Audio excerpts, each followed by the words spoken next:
So that's the first question we're going to pose, really, is what is neglect? What is it we're talking about specifically? And how do we hone it down? And it is a particularly difficult subject to tackle. And we'll kind of explore why in a moment, but really thinking about actually what is okay and what's not okay, recognizing that we all bring our own personal values, our own norms along to any situation that we're in.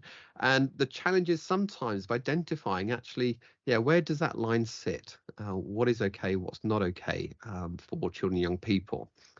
So let's come back to our Menti first thing. Hopefully you've had an opportunity to input into something. So what is neglect? Let's get on the kind of the same page right at the beginning to understand what it is we're talking about. So first here we've got when a person doesn't have their basic needs met. Absolutely. Unmet physical and emotional needs. Brilliant. So we've got basic needs, we've got physical, we've got emotional needs within that. Failure to provide basic human needs to keep someone safe. Absolutely, and bringing in that element of safeguarding within to this, and that's ultimately what we're talking about, isn't it? About keeping children and young people safe. What else we got? Basic levels of care not being met. Self-neglect. Okay, yeah, self-neglect. Again, we're going to be exploring that a bit more as we go into Wednesday, looking at adult self-neglect in particular, but also the impact that has on children and young people. Brilliant, thank you. What else we got? So we got emotional needs not being met as well. Failing to care for a person can be physical, emotional, domestic within that. And oh, brilliant. Thank you. Whoever's put this one in. Intentional or unintentional. Yeah, and quite often we might think about neglect as being a kind of intentional act towards somebody, but you're absolutely correct. It may well be unintentional. And again, we'll explore some of the factors around it and where you'll be able to sort of see that coming through. This can be self-neglect or of others. There's different areas of neglect linking to environment, education, etc. Stopping somebody from reaching their full potential. Brilliant. Thank you very much. A style of parenting defined by a lack of parenting interest or responsiveness towards the child. And the last one we got on here at the moment is a form of abuse, child abuse, either known or unknown, where the perpetrator is either knowingly or unknowingly unable to meet the child's needs. So yeah, brilliant. Thank you for that. It's just to sort of get us thinking first thing on that one. What we're going to do as we go through the presentation, we're going to come back to this right at the end, but I'm going to move on to the next question. You can input this as we go through the presentation here. Just thinking about your service in particular, your agency, what service, what support do you provide or can you provide to children and young people in relation to neglect there? So that'll be up throughout the presentation. So pop that on there using your mobile device again. And then again, we'll come back to this just at the end there. Kelly's connection's cut out. That's not a problem, Kelly. You can connect as many times as you like. What we'll do, if it's not in there already, let me just quickly check. We'll pop the code into the chat for you as well for that one. So it's menti.com and we'll pop the code into the chat for you. So in terms of the definition here, I think we've picked up on a lot of this already, but that definition that neglect is the persistent failure, and that's quite key as well, that word persistent. So we're not just necessarily talking about a sort of one-off incident, short-term incident, but that persistent failure to meet a child's physical and or psychological needs likely to result in the serious impairment of a child's health and development. And sort of picking up from what we we're talking about just now as well, neglect, thinking about the unborn babies, can occur during pregnancy or as a result of maternal substance abuse as well. So that's something really key to think about, is not just children who are born, but the impact on unborn babies, which is very, very significant as well.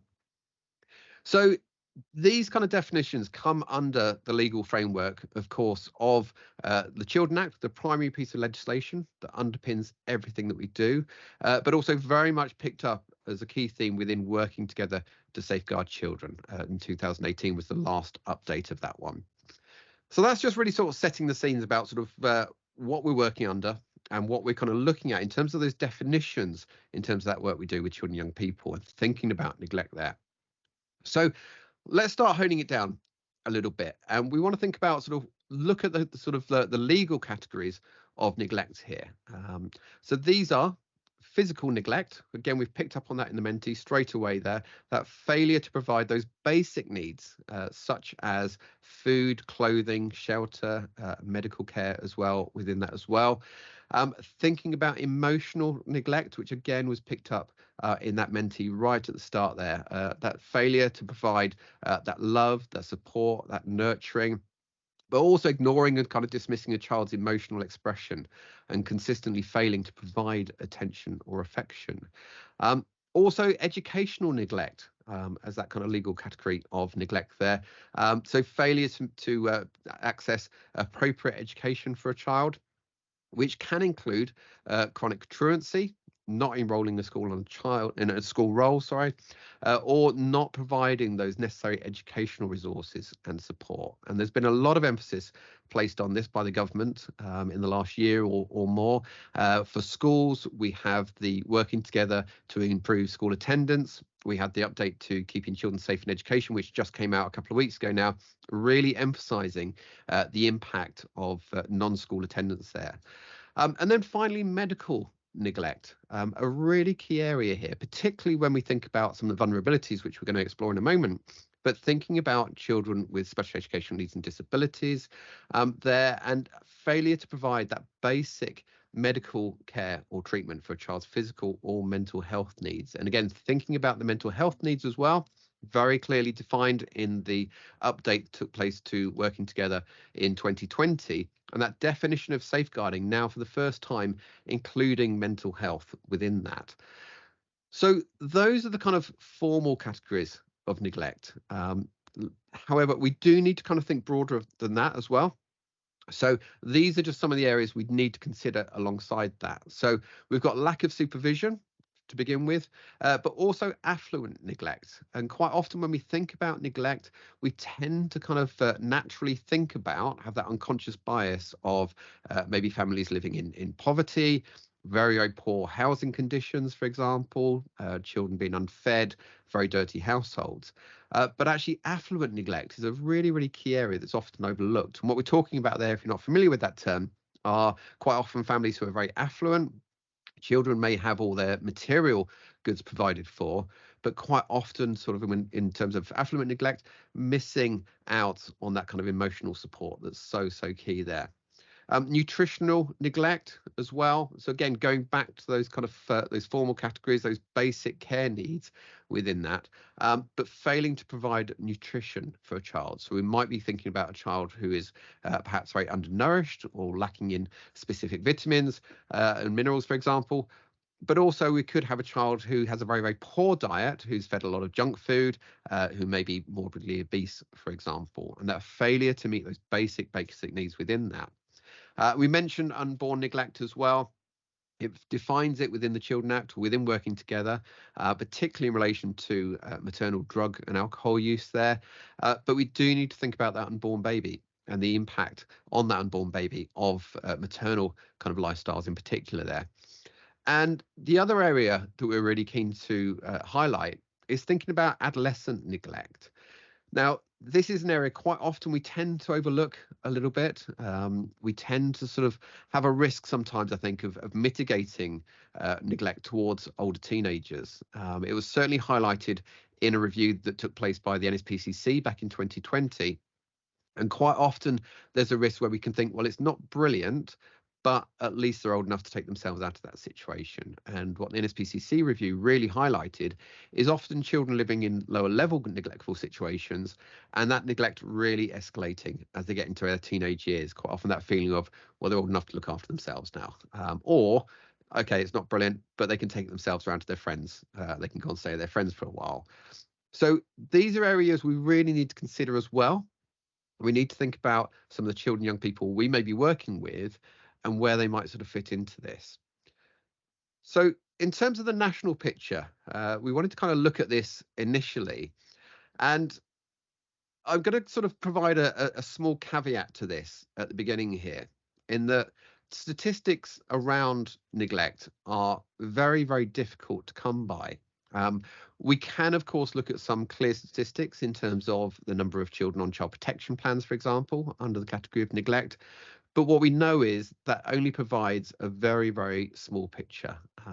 And the reason being is actually if we talk to children, young people, whether they or not they feel like they are being neglected, actually by vast majority of children and young people won't recognize that, because that will be their daily normal lived experiences here. So in terms of these statistics here, these come out from the most recent comprehensive research into this area, but it does go back to 2011. And as part of this research, what they did is they asked adults, 18 up to 75, to reflect back on their childhoods and with the life experience they had, for them to consider, actually, do they feel like the situation they grew up in as a child would be classed as neglectful. So these are some kind of figures we have from the research, but again, this is very much based on an estimate. And at that point, it's estimated that about 1 in 10 children have experienced neglect at some point in their lives. So if we take that in terms of maybe a classroom size, we can work on an average of maybe about 3 children per class who are living in neglectful situations. Now, out of a population of 12 million children in the UK, this equates at the moment, at this point in time, to about 1,200,000 children in the UK today who have experienced neglect at some point in their lives. So this is a huge, huge area we need to be thinking about. And in terms of the clear statistics that we do have, in relation to child protection plans in the UK, sorry, in England alone, these are the categories under which children are placed on child protection plans. And what you can see here very, very clearly is the national average of child protection plans, 48% of those being under the category of neglect. So it's the largest area of child protection plan categories that we have. Next to that is emotional abuse, and often those are two very closely linked areas there. And of course, emotional abuse runs through all forms of abuse and neglect of children and young people. In terms of physical abuse, just in terms of context here, we're talking about 8% of child protection plans nationally. Sexual abuse, only 4%. And multiple categories, which doesn't tend to happen these days, but very occasionally it does, only 5% of child protection plans across England here. So nearly half of child protection plans are under the category of neglect. So some of the factors we need to think about in association with neglect here. I won't run through all of these, but these are some of the things, some of those risk factors we need to be aware of here. Now, right at the top of this list, what we see is parent substance abuse, mental health issues, and domestic abuse there as well, and family conflict. And we know potentially when those 3 elements are combined, that can significantly elevate the rest of children and young people. This is what was referred to within Somerset as the hidden harm factors. You may sometimes hear it referred to nationally as the toxic trio.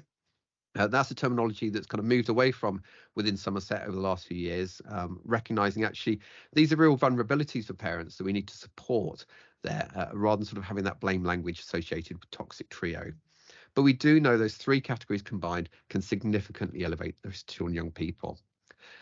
Some other factors that have been highlighted through the research.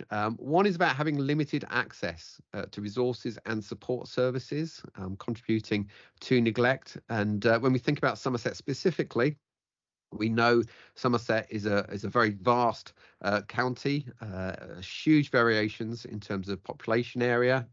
We see some areas of urbanisation, but we also see some very large areas of very, very rural communities there, with severe lack of access to services or even bus routes in places. So it's something we need to kind of think about when we're thinking about those vulnerabilities for families. Alongside that as well, social isolation and lack of support, and just sort of thinking about the last few years really in terms of COVID lockdown restrictions taking place and the impact that can have on that social isolation and the impact that can have on children and young people. And we've certainly seen a rise in that impact over the last few years, particularly in relation to very, very young babies as well. That parental history of neglect and abuse, that kind of normalizing of the situation. Sometimes when we're thinking about neglect, it may be intergenerational. It's gone on for many, many years. It's the way it's always been. Sometimes actually there might be kind of that feeling of, well, it's not brilliant, but actually it's way better than I had when I was a child. And sort of feeling that that's okay and not recognizing the impact on the child there. Parenting stress and lack of knowledge as well. Sometimes we just kind of assume that parents know how to parent effectively, they know how to meet the needs of their children, but we can't always assume that. And sometimes actually we see this coming about of parents just not understanding the needs of their children, young people. But also in terms of parenting stress, we have the Reducing Parental Conflict program that's been running out nationally over the last few years or so, recognizing that even though something may not be domestic abuse per se, but still having that direct impact on children, young people, of living in that very kind of stressful environment where there's a lot of conflict taking place. Unstable living situations as well, which again increases that stress on families, but also thinking about the impact on children and their needs not being met without that, and often not being met in terms of their basic needs. And when we kind of think about Maslow's hierarchy of need there, needing to have those basic needs being met before kind of anything else there. And then bottom of this list, here we have poverty and socially economic challenges here. And this was an area we were particularly keen to kind of explore throughout this, and kind of highlighting that in terms of poverty and the challenges associated with that, we do know that is a kind of recognised additional vulnerability for children and young people in terms of neglect. But what we're really keen today to kind of explore and think about is actually in terms of the current cost of living crisis, and being able to kind of distinguish actually what is neglect and actually what are we seeing as a consequence of families really, really struggling at this point in time. And that's why those conversations are so important, so key with families to really understand what their circumstances are. And if you're seeing a child turning up to your service who is appearing very hungry or kind of very dirty clothes and smelling, actually having those conversations and trying to understand why, because unfortunately there's a lot of families at the moment who are simply struggling to pay their electricity bill or replace appliances when they break. And if we know that, actually that allows us to target that support there. So some of the other vulnerabilities we need to think about here. We know being born prematurely, and this comes out from research dating back to 2004, as well as research that I mentioned earlier in relation to the NSPCC back in 2020. We know that being born prematurely is an increased vulnerability for very, very young children, obviously. Having a disability, and we know across the board, children with special educational needs and disabilities are at significantly increased risk here, and particularly around neglect as well. We also know that children who go missing from home, or those who are excluded from the home environment, increased vulnerabilities, both of neglect, again, not having their basic needs met, but also in terms of increased risk of exploitation within that. And again, being an adolescent, we know significantly elevates the risk of children and young people in terms of neglect as well. So we wanted to think about the impact as well. And we do know that it has a really significant impact on children and young people, not just in the immediate situation, but those long-term impacts for large parts of their lives, if not for the rest of their lives. So we know there is poor long-term health and development outcomes. We know through research they're likely to have insecure attachment patterns there, and sometimes that having then that kind of cyclical effect on future relationships. We know as well, usually through lack of supervision and support of children, that increased risk of accidents and injuries, but also increased vulnerability to sexual abuse and other forms of abuse as well. And actually, they are less likely to develop those characteristics associated with resilience, and have those wider protective factors as well. So when we're thinking about neglect, we need to be thinking about the impact all the time here. The so what does this mean for this child or young person? Now, just a kind of broad overview, thinking about identifying the signs of neglect, and in particular, some of the challenges with that. And again, this is coming from research that quite often services intervene too late or too slowly. And quite often because when we think about interventions, sometimes they kind of respond as a result of trigger incidents. Something happens and services get involved to deal with that. It comes to the forefront. But recognizing quite often with neglect, these are situations that may sort of go uncovered for quite some period of time there, or actually may not be kind of meeting that's kind of really high end kind of needs at first instance there. And because of that, quite often services may request the involvement of other services. But actually, when it's looked at the kind of here and now, there may be a lack of evidence for that, or may not be taken seriously. And when you kind of look at some of the indicators of neglect, it might not be brilliant, but it might not be seeing kind of that really high need there, which again is why we need to be thinking all the time about the impact. So what does this mean for this child? And then finally, within that, actually, we need to understand the cumulative effects of neglect over time here. And what we're talking about is you may have exactly the same situation in terms of neglect, which the immediate impact might be one thing, but actually, if that isn't addressed, what does that look like over time? That cumulative effect of that. So if we're in a situation here and now, what's going to happen in 6 months' time if this isn't addressed? What's going to happen in 12 months' time if this isn't if this isn't addressed? And for those of you that are undertaking other training with me, I've quite often referred to maybe head lice, for example. And the immediate impact of head lice might be very uncomfortable for a child, maybe sort of breaking some of the skin on their scalp. But actually, what happens if that isn't addressed for 6 months, for 12 months? And then we're probably thinking about the impact being much more around things like increased health risks, but also in terms of social isolation, impact on mental health and well-being, and so on and so forth. And it's a very, very difficult area to identify. And with these particular factors that you can see here, these were some real key learnings that came out from a serious case review in Somerset back in 2017, known as Family A Serious Case Review.